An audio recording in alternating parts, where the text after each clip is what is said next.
तर फुटलंय हे बीजेपी सरकारचं षडयंत्र. या बीजेपी सरकारनं मराठा ओबीसी मध्ये वाद लावला, आता बौद्धात मातंगामध्ये वाद लावला. अरे किती दिवस वाद लावून महाराष्ट्रामध्ये राजकारण करण्याचं काम करत. आता इथं माझ्या माता भगिनी या सरकारचं कसं झालंय, गांडू बडवे रंचड्या मर्दोक्या में हाल पतिवत्ता भूकन मरे. ही सरकार गांडूची अवलाद सरकार. अरे किती मध्ये महाराष्ट्रामध्ये वाद करणार सरकार करण्याचा जर प्रयत्न केला तर एकही समाज इथं अवघडपणे काम तुमचे षडयंत्र इथं सक्सेस होऊ देणार नाही.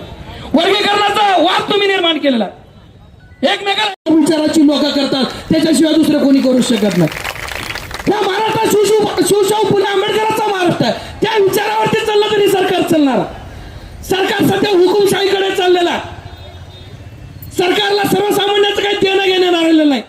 पण मी सांगू इच्छितो तुम्हाला, जर हा सर्वसामान्य समाज आज इथं हजारावरच्या ताकदीनं आज 3 जुलै रोजी अबकड आरक्षण विरोधी कृती समिती तर्फे उमरगा शहरामध्ये मोठा मोर्चा काढण्यात आलेला आहे. या मोर्चामध्ये सर्व 59 जातीचे लोक हजर होते. जरी मातंग समाजानं काही छोट्या म्हणजे थोडक्या मातंग समाजानं जरी विरोध केला असला तरी या तालुक्यातील बराच मातंग समाज या मोर्चासाठी हजर होता. आणि हा मोर्चा ह्या सरकारच्या विरोधात आहे. जे अबकड विरोधीचा घाट घातलेला आहे, ह्या सरकारचा हा मोर्चा आहे. आणि या मोर्चात सरकारनं हा निर्णय बदलावा. सरकारनं या आरक्षण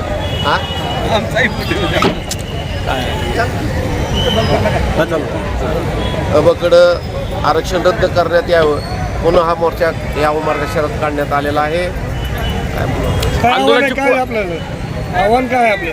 आव्हान या सरकारला आहे की अबकड वर्गीकरण करू नका.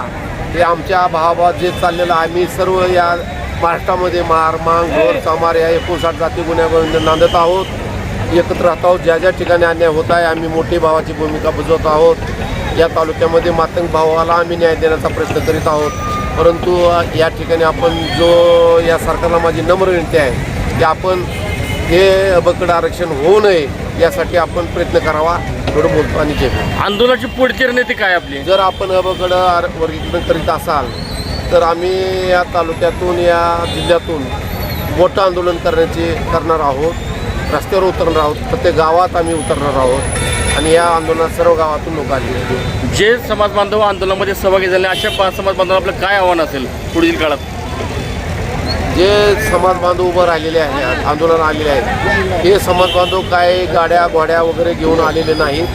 हे समाज बांधव आपापल्या परीनं आलेले आहेत. आणि हे समाज बांधव म्हणतात की आम्ही या आरक्षण अबकड होऊ देणार नाही. जर झालं तर आम्ही रस्त्यावर उतरू, प्रत्येक गावात आम्ही चक्का जाम करू, असं या बांधवाची आग्रहाची विनंती. उपवर्गीकरण महाराष्ट्रामध्ये होण्याचा जो सरकारचा विचार आहे ते सरकारनं पुनर्विचार करावा. आणि या ठिकाणी या 59 जातीचं विभाजन न करता ही एकसंघ ठेवण्याची बाबासाहेबांची जी संकल्पना होती तेच या सरकारनं कायम ठेवावं ही आमची या मोर्चाच्या माध्यमातून सरकारला विनंती आहे.